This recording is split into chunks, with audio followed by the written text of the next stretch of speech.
Hello there and welcome. Nigeria is a country that has a great diversity of people and culture, a clear manifestation of the socio-cultural differences of over 250 ethnic groups that inhabit the land for ages. In fact, the country got a chance to showcase this back in 1977 when it hosted the second World Black Festival for Arts and Culture, known as Festac 77, which was a huge success at the time. In 1990, a national tourism policy was then launched to help the government generate foreign exchange earnings, create employment opportunities, promote rural enterprises and national integration, among other things. Today, the country's culture and tourism potentials, according to stakeholders, still needs to be fully tapped in order to contribute immensely to the national economy. Now, with an array of tropical forests, unique wildlife, rivers and ocean beaches, favorable climatic conditions suitable for holidaying, and handicrafts depicting our native acts, how do we make use of all of these for the tourism industry's benefits? Well, join me as we speak with Mr. Edem Duke, Minister of Culture, Tourism and National Orientation on this week's edition of the program. I'm Ayatunde Balogun, and this is Question Time.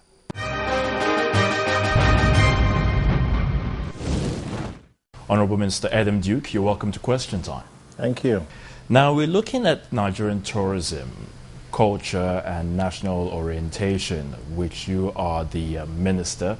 And of course, this is one area many Nigerians over the years have shown so much interest in, talking about the way we look at issues relating to our culture, making Nigeria a hub, you may say, in the West African sub-region. But as it is presently, how have we fared? What's been the experience like since you came on board? Well, first and foremost, I'd like to say that there is a huge knowledge gap about the value of our culture. There has been a huge gap in terms of knowledge about the potentials of tourism as a platform to diversify the economy of Nigeria. Because of the fact that we're such a colorful people with rich cultural diversity, we see culture and tourism as being intangible. Whereas, if we say that we want to be one of the top 20 economies in the world by 2020, then we must make huge investment in developing the tourism sector. The reason is that tourism is one of the three biggest economic sectors globally. It is the only economic sector that can employ everybody. And when I say everybody, I mean whether you are skilled or unskilled, whether you are a professional or you are semi-skilled. Tourism is pro-poor. It provides opportunities for rural communities to be able to participate in a local economy. It creates opportunities for women, entrepreneurs, to be able to develop, their own creativity to its full potentials. Tourism is the only business where you spend local and foreign exchange and you don't take anything back. All right? So we need to do a lot of advocacy for the promotion of tourism. In fact, what I have discovered is that even the people who enunciate economic policies have hardly ever used the word tourism. So we need to get them to inculcate the habit of using that word to introduce tourism into the economic lexicon of Nigeria. But of course, we know that the president, Dr. Goodluck Jonathan, over time has talked about his transformation agenda, and of course, we believe that if that is the case, if that is the policy which he decides to come up with, then tourism should take the front burner.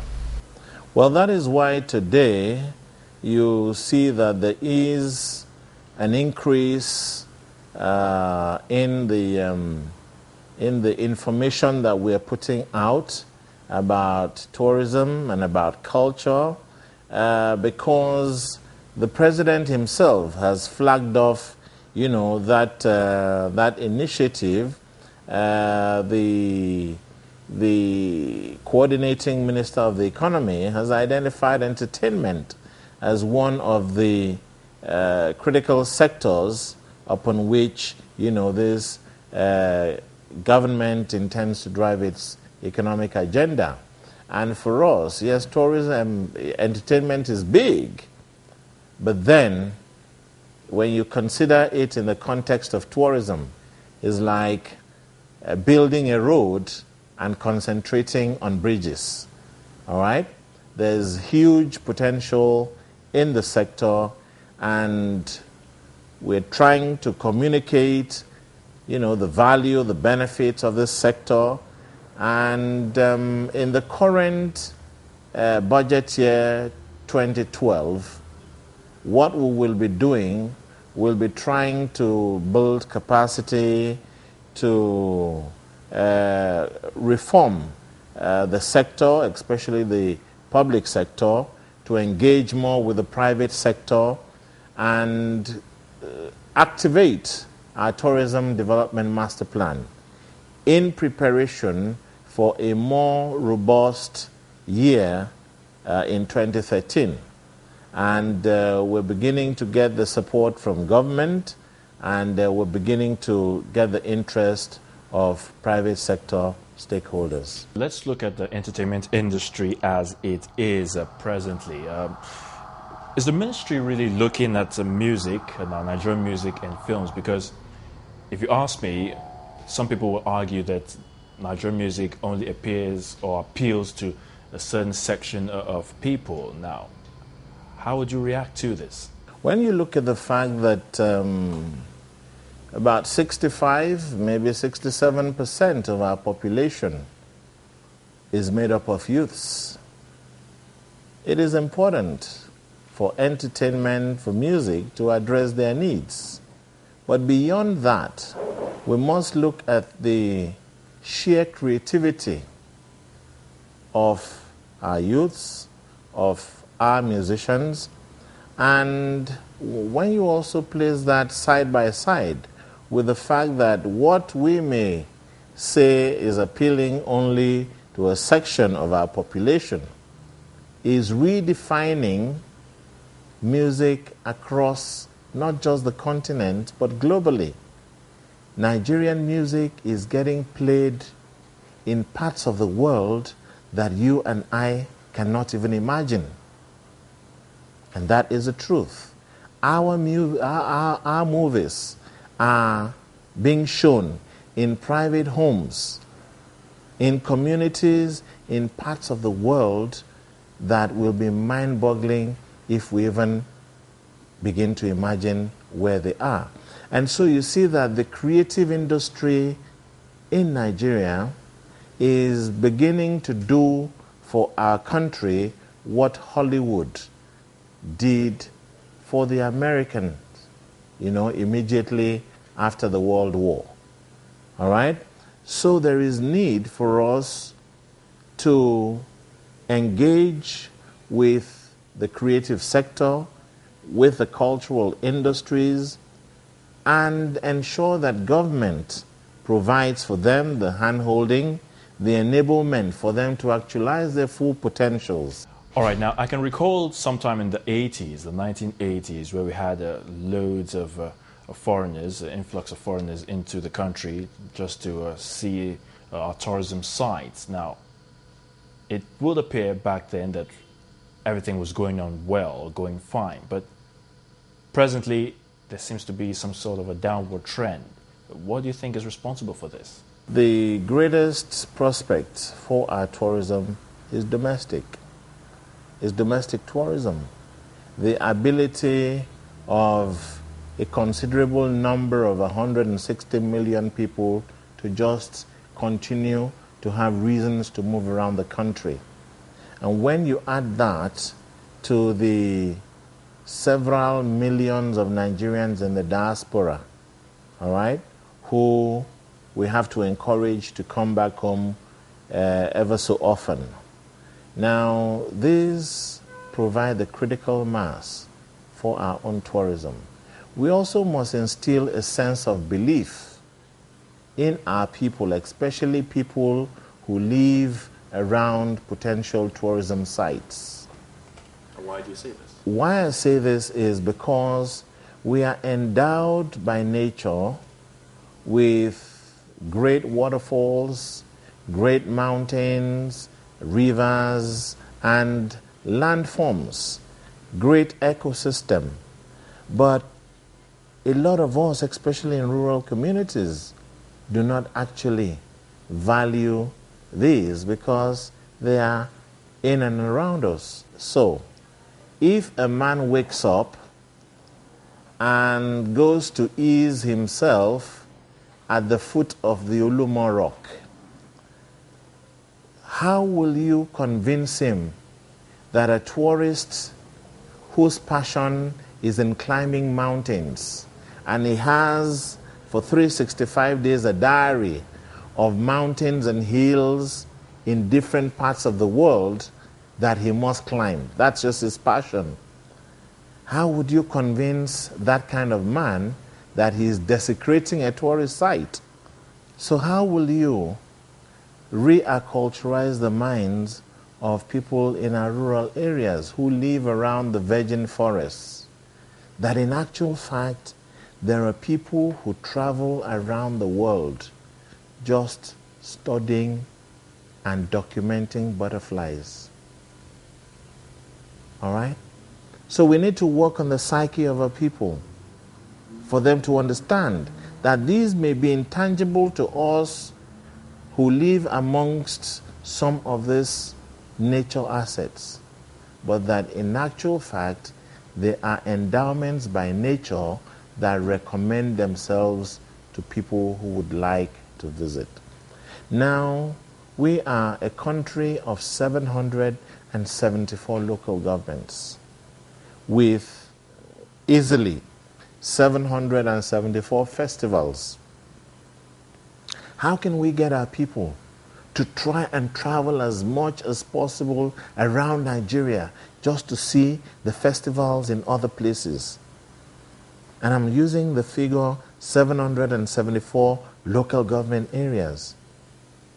When you have a friend who is not from your own local government area or from your state, do you ever think at some point in time, hey, I'm going to travel to your state, I want to come and see the festival in your hometown?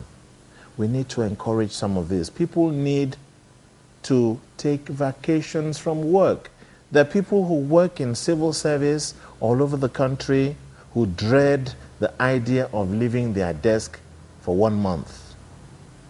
We must encourage this. There are traditional rulers who have never left their domain, let alone know what is transpiring or happening in some else's domain. There are people who are so set in their minds that they will never ever travel 1,000 kilometers away from home just to know a little more about Nigeria. And we are so unbelievably blessed. If we can get these activities to start, you would see that we will have a better appreciation of our country, a better understanding of other people, and in doing that, we are inadvertently promoting tourism.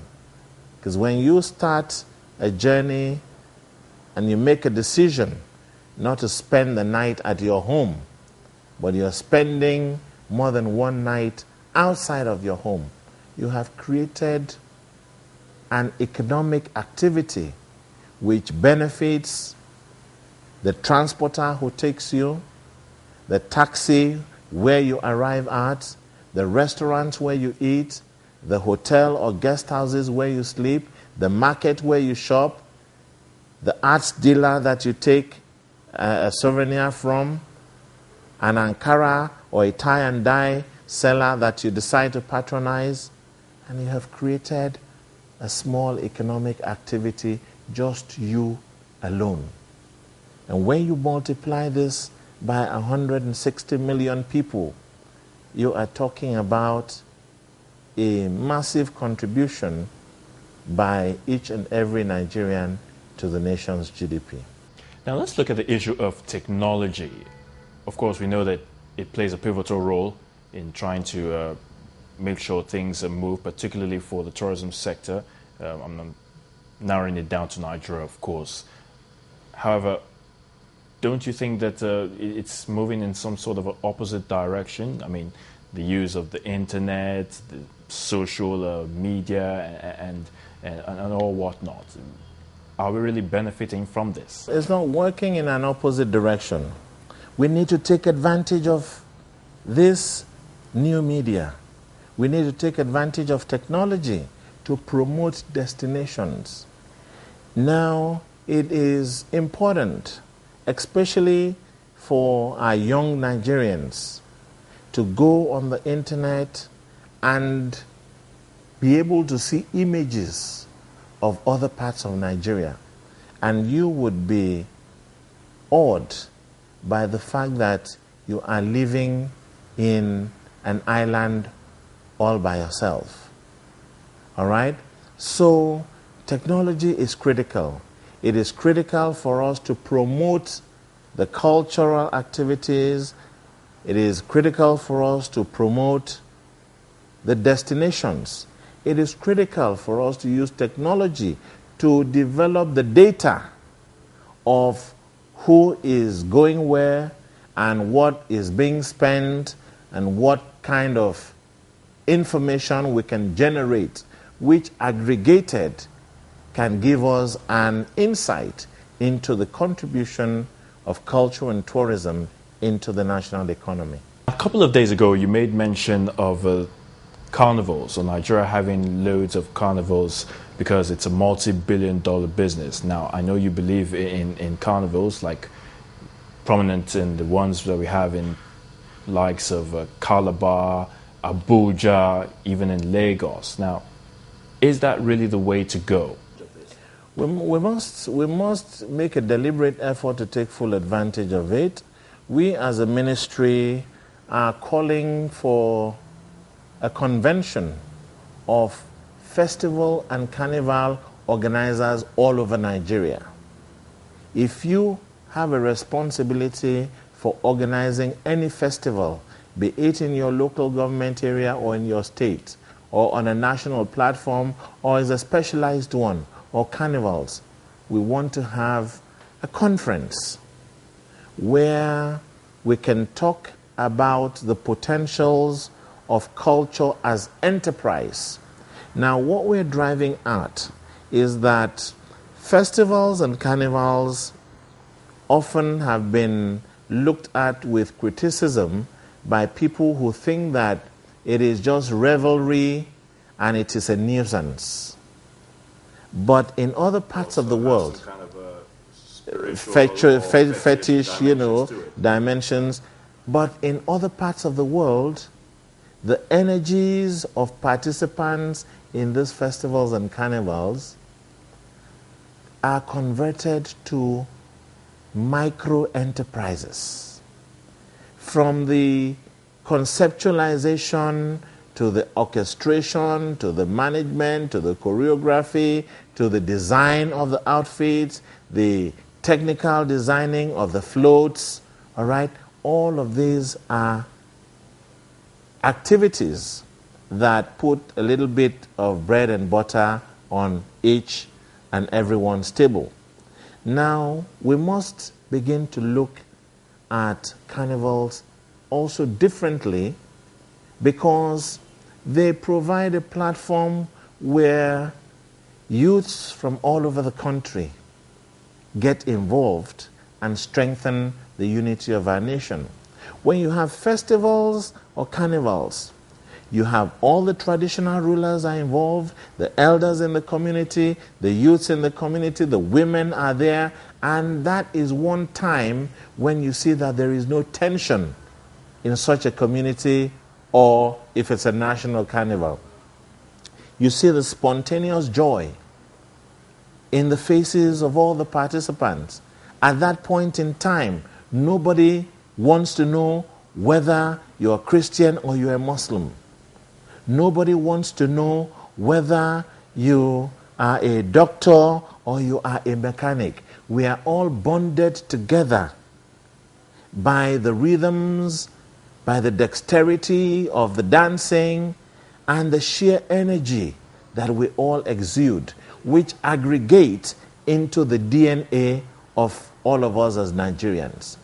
And so, you see that we all get engaged in it spontaneously and without actually being propelled to it, other than by the fact that these are inherent in us. Now, in smaller countries, we went to Trinidad and Tobago. They have a population of 1.5 million people. But when they have a carnival, the rest of the world attends. And in that 1 week, the local economy generates almost, in fact, a minimum of $1 billion Trinidad dollars. Now, in the light of security challenges in the country, how has the ministry been able to cope with all these problems of security, especially looking at the tourism sector? We all know that it needs to be revamped, and of course, with all these problems, don't you think it's getting in the way of performance in the tourism sector as it is? Yes, of course. Any locality and any country where security is not guaranteed is a deterrent to the promotion of tourism. All right? We do have that challenge in Nigeria, just as so many other countries of the world. However, we have not managed the information outflow, and that is where you come in as media. That is where you come in as media. We need for media to advocate for peace in order for tourism to thrive. We need for media not to over-celebrate the misfortunes of the country, but also to spend a lot of time. We don't say don't talk about these incidents that occur, but let us manage the reportage of some of this in a way that it is not celebrative. All right? Crises and images of mangled bodies should not be the ones that define the front pages of our newspapers. Of course, they say that bad news sells more, but constructive and developmental journalism should instruct us that when we are able to manage the information that flows out of our country, we get a more positive press internationally, which helps to attract more people. All right? And when the economy is active, the newspapers will also benefit, because businesses will boom and advertisers will be willing to spend their money in the media. But those who perpetuate crime will not buy newspaper pages, and they're not going to surely put commercial adverts on television. So it's an appeal that we would want to make to media in general. Now, let me divert from that into talking about the fact that the South African environment is actually riddled with immense crisis: kidnapping, rape, assassinations, and all forms of violence, to the extent that the world thought that it was a mistake to take the World Cup to South Africa. But the South Africans decided as one people that they were going to project a different image to the world. And so they came together as one country, followed the direction of their leadership, and delivered a World Cup that has become the pride of Africa. They say that this is a World Cup that is the pride of Africa, but we know that they say that in order to compromise or to patronize us. But we all saw the joy on the faces of the South Africans when they hosted the World Cup in 2010. Well, I'll speak to that in a minute, but there's also Jamaica. Jamaica reports incidents of violence of extreme nature. But guess what? More tourists arrive in Jamaica than the population of that country. And the kind of violence that you find in some big cities of North America, in Europe, and all of that are scary. But because there is a perceived global conspiracy against Nigeria, whatever happens around us is reported in such a way that investors are scared. But the opportunities in this country as the most profitable investment destination in Africa continues to recommend Nigeria to the rest of the world. And when they get here, they suddenly discover that this is a wonderful country and that what they see and experience in Nigeria is completely at variance with the negative impression that they get from the Western media. Now, Honorable Minister, you've painted a picture that I believe will sound delightful to most foreign nationals who intend to invest in Nigeria. But let's even look at the Nigeria Tourism Development Master Plan. What does it hope to achieve? What can you tell us about this policy? What's it all about anyway? Well, the Nigerian Tourism Development Master Plan is a master plan which is supposed to identify the roadmap towards the achievement or actualization of the full potentials of tourism in this country in order for it to be able to deliver value to the economy and to the generality of Nigerians as a people. And it is a document that was contributed to by some experts from Nigeria, from the UNDP, and from the United Nations World Tourism Organization. And that roadmap is in place. It has been in place for the better part of half a decade. And I am alarmed that up to date, we have not been able to activate it. Why is that? And the challenge is the challenge of resources. All right? For a country of this size and potential, we haven't been able to attract the kind of resources that you need to activate a Marshall Plan for tourism development, which is enormous.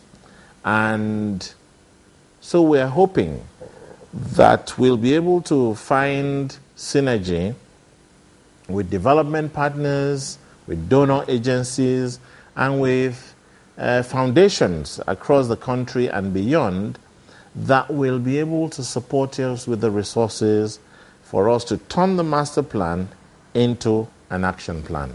Well, Minister, does it have anything to do with funding? Well, funding is at the heart of the matter. Funding is at the heart of the matter, and that is why we're trying to engage with development partners and with donor agencies and possible donors from foundations around us to help, to move this. Oftentimes, we say that it is a business that is private sector propelled, but government also needs to show its hand. It needs to create the catalysts for this to happen. And we're beginning to see that the policies are falling into place, and government is sending the right signals. And I believe that with a little resources at our disposal, we will be able to actually move that initiative forward. Some time ago, or recently, the Kenya National Park experienced some wildfires. Now, and I thought to myself, if we have such an incident or an incident here in Nigeria, how are we going to cope? Because I know we have loads of national parks, and we talk about preserving our wildlife. How do we go about these so we don't have an occurrence here in Nigeria? I understand that. That plays a role in itself. It does play a role, and I must be honest about that, in the sense that because previous government prior to now have not given the sector its rightful place, it has tended to demoralize the civil service, and you find that civil servants and public servants then see their tour of duty in culture and tourism as being a transit period, from a sector that they have little or no interest in, and they wait to swim out to the harbor of a more, appreciated, sector. But what I find is that there is a huge knowledge gap, and I alluded to this earlier on. People need to be made to understand that for developed countries, they do not joke with their culture and their tourism. All right? And we need to inculcate in public servants the sense of esteem that they are actually privileged to be in culture and tourism. We must also be able to find resources to invest in capacity building, in training and retraining, for them to actually understand that this is a sector that is extremely versatile. Once we are able to do that, we will inculcate, a sense of belief amongst the civil servants, the bureaucracy. And I had the rare privilege of visiting all the federal permanent secretaries at one of their retreats, and had a bit of time to talk to them about the sector. And it was, I think, delightful to note that just sharing half an hour talk, maybe a 1 hour talk, completely changed the perception of many of the men and women who actually hold the fabric of the administration of the federal government of Nigeria. And I think that provided us the opportunity of winning hearts and minds for this sector.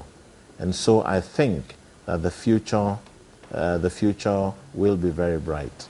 All right, so we take a break, and when we come back, we shall continue with our discussion with the Honorable Minister of Tourism, Culture and National Orientation, Edem Duke, as we try to look at the tourism sector and find out what benefits lie for the country, even as we look at activities lined up for that sector this year, 2012. We'll be right back.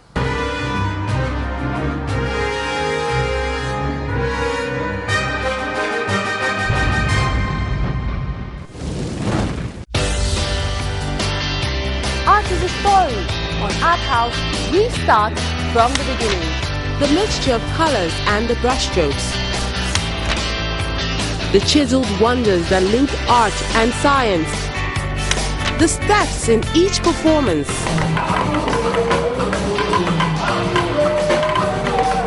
The highs and the lows of emotion. The world of words, rhymes and rhythms. But this is not a political poem. It's a revolution. It's the evolution of a people refusing to suffer and smile no more. On every page, all the elements of a good read. Where else can you get it? Art House. Life is art.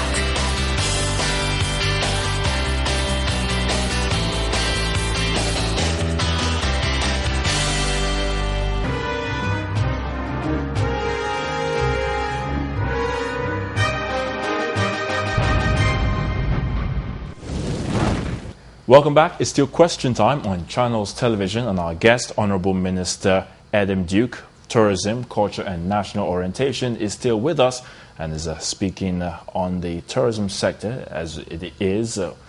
How can we really bring the level that is expected for the sector, even as the country battles with the problems of insecurity, problems of not having enough investment and all that. But of course, we'll continue with our discussion right now. Honourable Minister, how have you been able to ensure that in all the 36 states of the Federation, there is a synergy between the state ministries of tourism and of course your ministry? Talking about the tourism boards, the orientation agencies and all other agencies under your ministry. For the states are where the tourism assets are domiciled, and within the framework of our tourism master plan, the country has been developed or segmented into tourism clusters. And so currently there are 6 tourism clusters, and we're still trying to develop, some additional ones.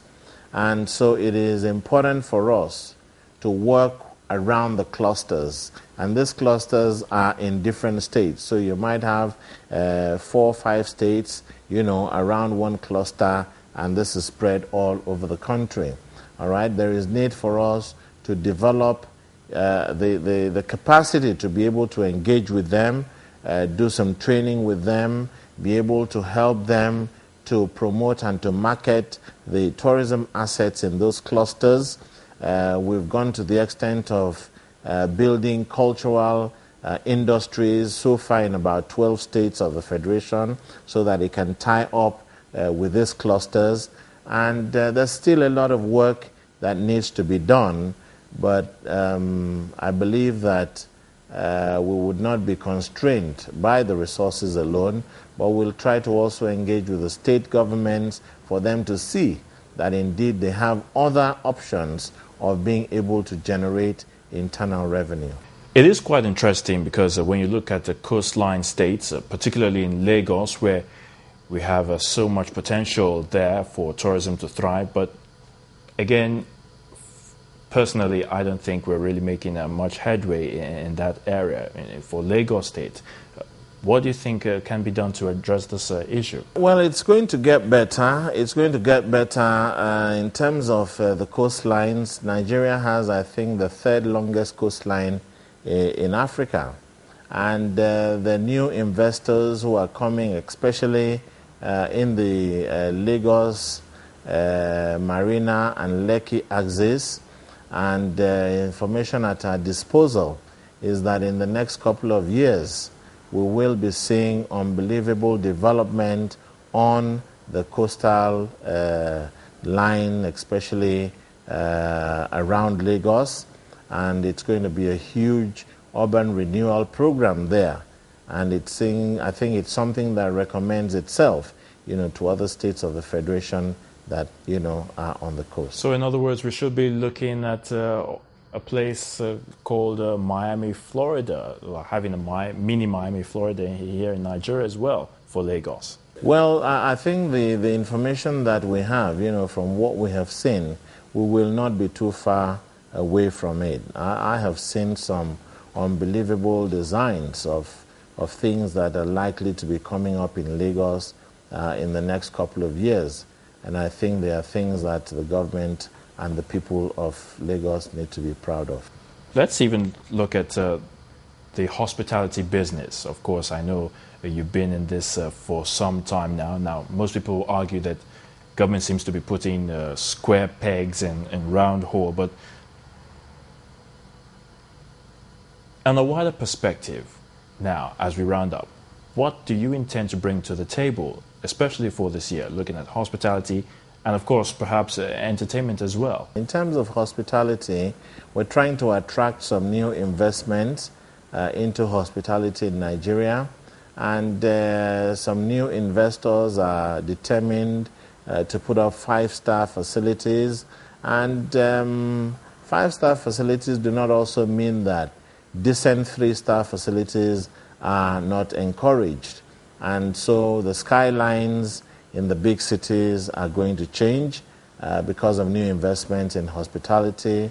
In terms of the entertainment, there's a lot of investment that is going on from the telecoms companies, from some of the financial institutions, and the private initiatives. They're supporting entertainment, in unbelievable ways. And this is allowing our youths and our, creative people to also up their games. And in terms of movies, we're winning. Nigerian movies have, cleared all the awards virtually in the most prominent, music awards all over the continent. Our music, is doing well. And what we need, really and truly, is an increase in investment as well as a conducive environment for entertainment to thrive. Wish you well in your endeavors as the Minister of Tourism, Culture and National Orientation. Of course, Nigerians are watching, and we hope that in no time, in the near future, we will be singing songs of praise, if I may put it that way, for the ministry. So thank you very much. Well, we'll do our very best, but it's not usual to have songs of praise in Nigeria, but I'm sure that we will not disappoint on our mandate. Honourable Minister, we thank you very much for coming to Question Time. Thank you.